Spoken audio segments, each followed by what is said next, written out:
It's the SeaWorld Splash Podcast, bringing you the latest news, rumors, and history from the SeaWorld parks in Orlando, San Antonio, and San Diego. And now, here are your hosts, Joseph and Sheldon. Hello, and welcome to the SeaWorld Splash Podcast, episode 19. I'm your host, Joseph, along with Sheldon. What's going on, everyone? And today we will be talking about The Last One Ocean, Telecom Passing, Electric Eel, the new ride coming to SeaWorld San Diego, Azul leaving SeaWorld San Antonio, Dolphin Days going to Orlando, and a special species highlight to go along with the ride, Electric Eel, and an interview from Kyle Kittleson. So let's put on those ponchos and get ready to be drenched. It was 2 Sundays ago, and myself and Josh were at The Last One Ocean. My opinion on The Last One Ocean, it was awesome. I like how they went all out and just did everything that us fans were expecting. Like, they almost had 11 whales, but Ulysses decided he was gonna stay in the underwater viewing area, which is okay, because we know we can't force the animals to do anything, but it was awesome. So, Sheldon, what was your thoughts on The Last One Ocean? Well, it was overall pretty well impressed. I liked the group behavior. I love seeing the trainers coming back in the blue wetsuit. That was pretty awesome. It was really great to see everybody. It looked like everyone was having a really good time, and the fans and the crowd really seemed to enjoy it. I'm very sad it's leaving, unfortunately. Especially, after knowing how far it's come, it's still using the behavior sport now. It's gone, unfortunately, but I thought it was really cool. I love that group backside they did. Hopefully that, from experience, this won't be, the end of great performances like One Ocean. Hopefully, more to come in these future events that'll be occurring. So overall opinion, very good Last One Ocean night. So I hope, the other parks, kind of learn and, make sure we go off with a bang for Last One Ocean at, San Antonio and Orlando parks, because that'll be pretty important. But yeah, overall, pretty cool. Yeah, I know. It was really awesome to be there, and just seeing the size of that crowd and seeing how everyone wanted to be there for the last show, it just meant a lot. Now, on to Orlando, where we had a member of the SeaWorld family pass away, Telecom, as we all know, from the really horrible, I don't know what to call it, film, yeah, there you go, that's what I'll just call it, film Blackfish. Telecom passed away, and I never got to see Telecom, but it was on my to-do list to see Telecom, but I hear he was an amazing whale. What are your thoughts? Well, my thoughts was, for those of you who don't know, Telecom was one of my more personal favorite whales. Coming especially from Orlando, he was one of the first whales I actually got to know and really understand what Killer was all about. I remember my first memory of him was during the Shame Adventure way back in about 2005. They were doing this long speech of this is the world's largest killer whale coming out, 12,000 pounds, 30 feet long. And in my back line, I'm like, what is going on? And then out of nowhere, you see the gate open, you see this huge wave coming in. You're just blown away by him. I don't know if any of you guys have ever been the pleasure to meeting him, but when you see him, it's definitely something you'll never forget. And I personally want to say he's definitely influenced my life, everyone's lives, SeaWorld trainers' lives, and let all that happen, everyone still loves him, He's a really amazing animal. He's one that he's actually what got me into, wanting to take care of wildlife and, learn more about autism and conservation. Actually my career working with animals, he was just something else. He was amazing. I'm very sad he passed, but I know he was in the best care possible, And I'm sure, that like the trainers knew that, he wasn't doing well, but they gave him the best care possible, and it's a very sad moment. At the same time, we need to look forward. He left us a really great legacy, and he's got a lot of children and grandchildren, and he definitely, want to continue that legacy because, Tilikum may be gone, but, his spirit still lives on, and, our entire Shamu family is not apart. He's really, been a great inspiration to me, and, I'm going to miss him, obviously. I'm going to miss him at Tilikum. It's not going to be the same, but, things happen, circle of life, it's okay to be sad, but, it's not the end. He had a great life, and, I hope, one day, we'll see his children, grow up and become giants like him. Caillou could work the 9,000-pound mark, so who knows, we might see Trua and Nakai get up there, become maybe the new giants of the SeaWorld family, but he will still always have a special place in that heart. Joseph, what are your thoughts on it? I was really shocked to find out about this, and I know you wanted me to experience seeing Tilikum the same way that you did. And yeah, it's just a matter of keeping his spirit alive, and I know I'm definitely going to be watching out for his boy Nakai. So I guess having Nakai out here is going to be like having a piece of Tilikum. And don't forget Ike as well. Oh yeah. I always forget Ike. I don't know why. Sorry, Ike. I love you.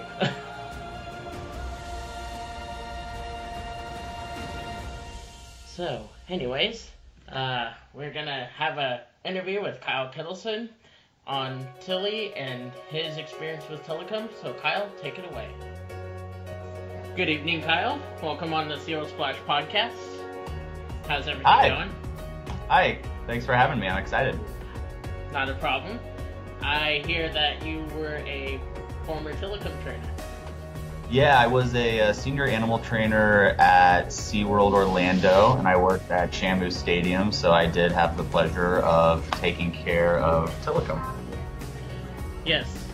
What can you tell us about that, since everything happened with Tilly recently?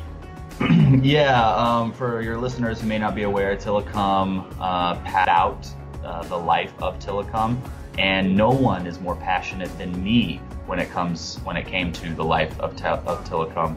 But we must use logic when it comes to animal welfare, not emotion. We must do what's best for the animals, not what makes us feel good.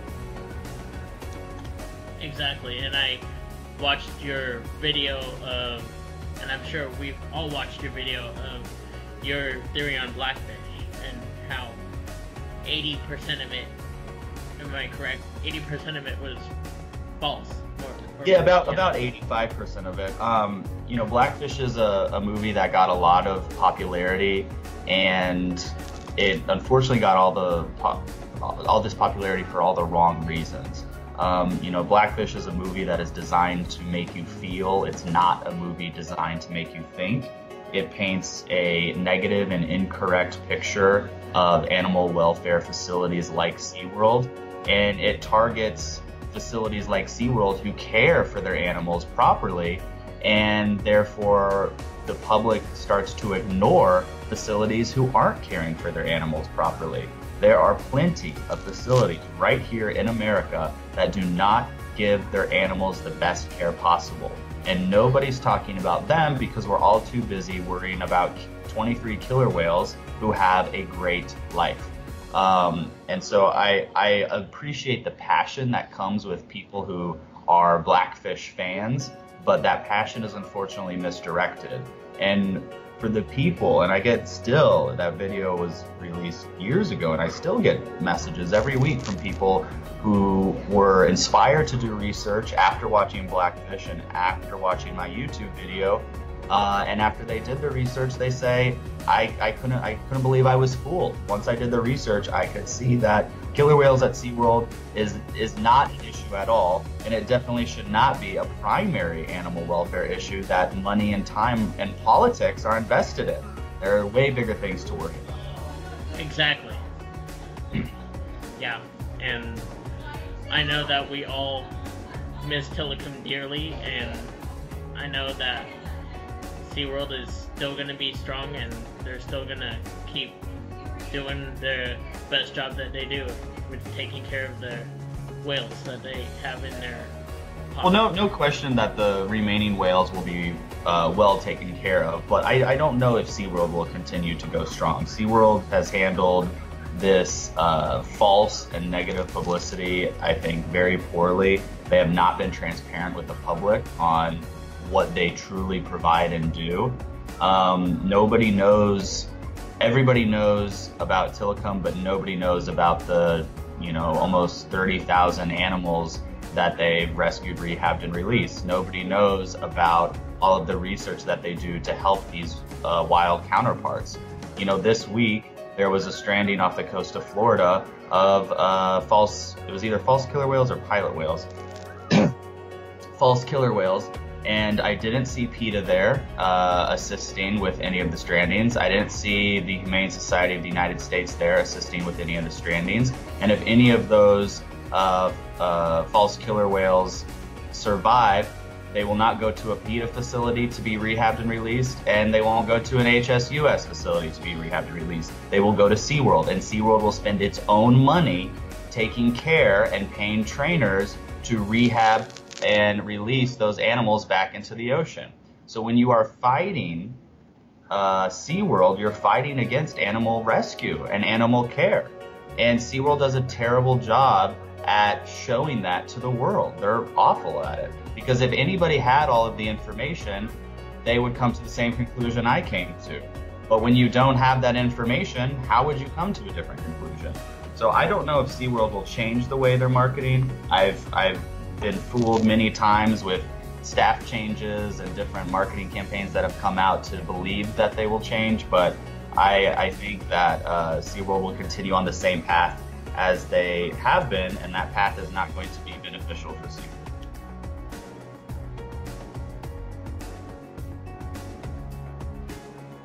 Yeah, you can. Yeah, I mean, absolutely. It's great to have a great attitude, but for your listeners who are listening, there are actionable things you can do, and I suggest before you take part in a social media conversation that you really ensure you have all your facts, and you don't come from a place of attacking others, because we're all animals, every single person. We just have a difference in opinion on how to go about conserving our natural world, and do as much conversation as you like, but stay away from attacking and bullying people, because that does nobody any good. Exactly. And thank you, Kyle, for being on the podcast again. And yeah, awesome. We also hear that you have a book called Marine Mammal Trainer. Am I correct?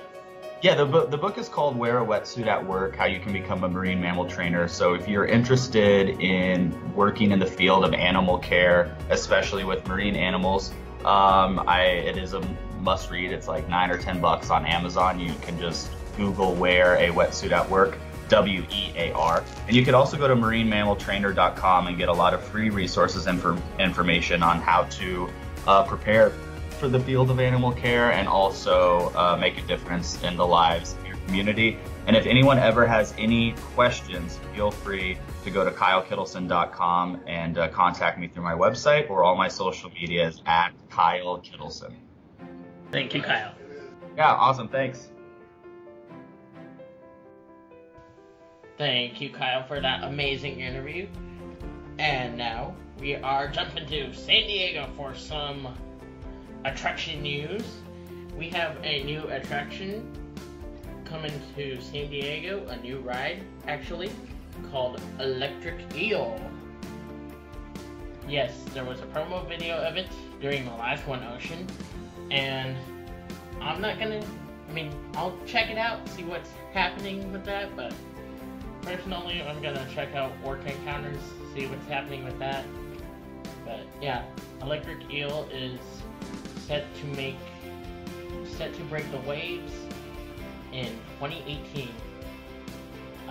What are your thoughts from seeing the promo video? I mean, personally, I mean, I'm not a huge roller coaster fan, but it looks interesting and exciting. Not sure where they're actually going to put it in the park, but it's probably going to be pretty entertaining, probably real thrill-seeking if you like that kind of stuff. I mean, so first I would have saved my money. Oh, I don't know, maybe like I don't know, like the Blue World project, like that. Just personal land, you know, like Blue World or expansion, something better. But that's their choice. You have to respect that, unfortunately. But I mean, like I said, all things deserve a chance. So we'll give it a chance to see what happens. You know, might be a whole new experience. We'll see. Joseph, what do you think? My thoughts? Sorry, Joel Manley. Sorry, roller coaster fans, but don't make SeaWorld a ocean-themed Six Flags. If you're gonna make an ocean-themed Six Flags, why don't you go touch Six Flags and make that ocean-themed? Okay, we'll leave Six Flags to being the roller coaster park. So yeah, that's my take on this. And then, of course, on to San Antonio. Pew, pew, pew, pew, pew.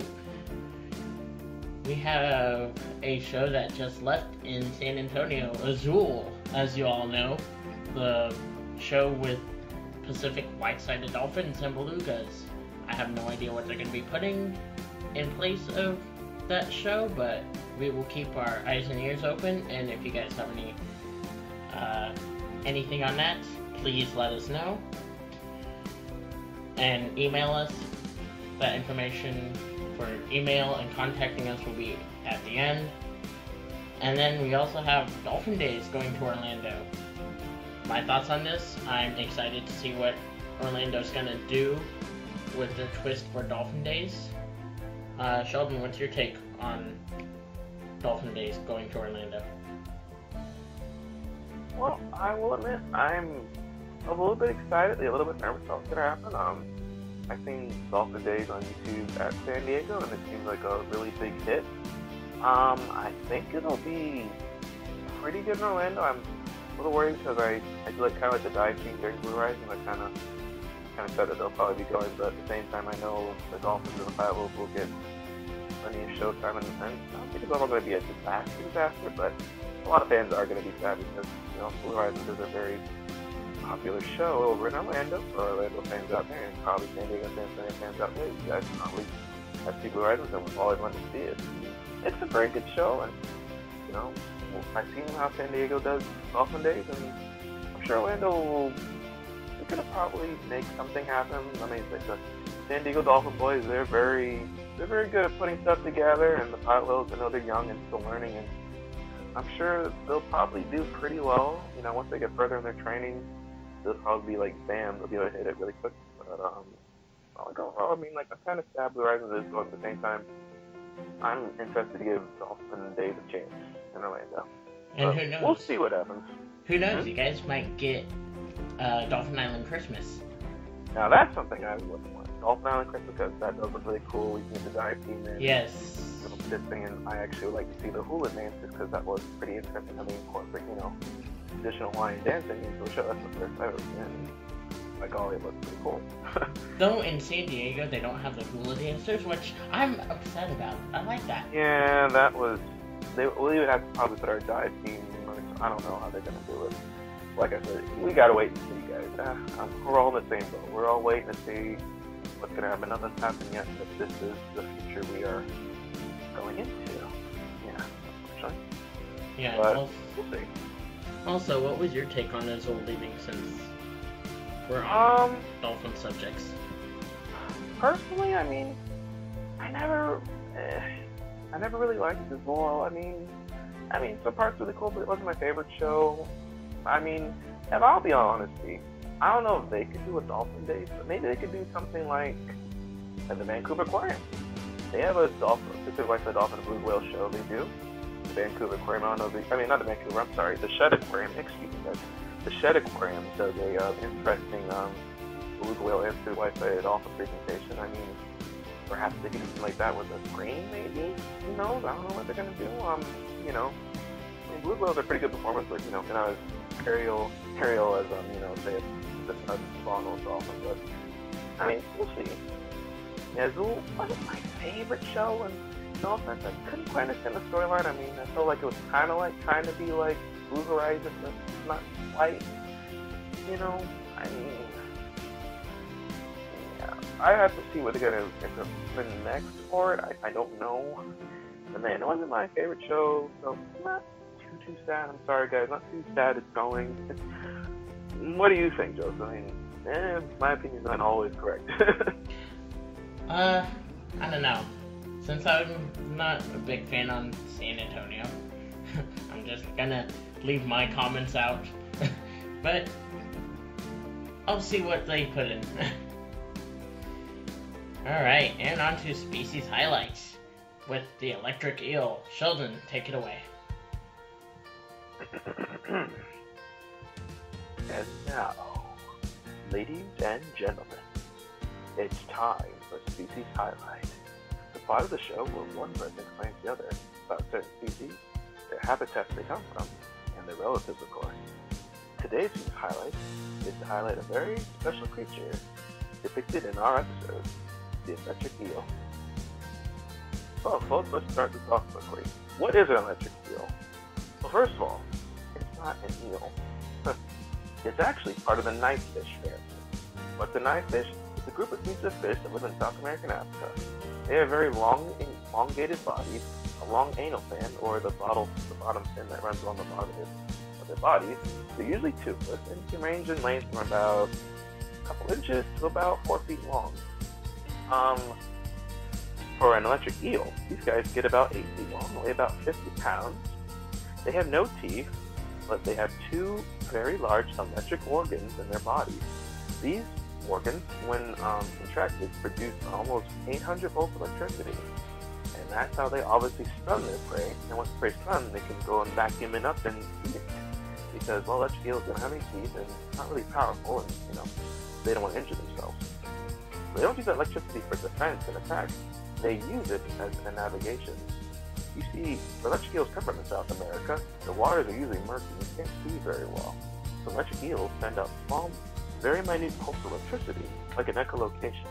It creates an image of what's ahead of them. They can navigate in the murkiest waters and won't get lost. And another added feature, these guys can breathe air. So during droughts or times where water is scarce, they can stay in small, stagnated pools and breathe air and can survive the droughts. Sometimes in these little pits, you can have over 100 electric eels all piled up on each other. Of course, it's very dangerous because if you were to fall in, well, electric eels can electrocute you and hit your heart. And yes, they can electrocute you on land or in water. Well, it would be the best idea to go picking one up. I don't care how cool it looks, don't do it. Another interesting thing about electric eels is that they have been kept as pets, illegally and legally. Some aquariums keep them, and interesting thing about them is they can be used to power Christmas trees. I've seen some aquariums, I don't know if you guys seen this on YouTube, but electric eels have been used to power small trees during the holidays because of their little small pulse they give out. Actually, will light up trees, and if you put a little speakerphone in there that picks electricity, it sounds like a steady drum. It's really a constant when they're swimming through the water. That's how they're trying to find their way around. I would recommend keeping these pets because it's an 8-foot long eel, 50 pounds, feeding it live goldfish, you know, you have to clean it every day and every day. Cleaning the tank is a dangerous hazard and would not be the best idea. But, yes. Now you know a little bit more about electric eels and where they really come from and what they really are. Hope you enjoyed today's species highlight. Let us know next time what animals or creatures you would like to have another species highlight on. You take suggestions, anything you want, just let us know in the comments, or any suggestions, email, text. And we'll see you next time, guys. Thank you. Thank you for that species highlight. And as always, we thank you for listening. If you have any questions, comments, suggestions for topics, or want to share your SeaWorld stories, you can call or text our number 407-900-5309. Once again, that number is 407-900-5309. We would also love to have you share any updates or info, or even drop by and say hello.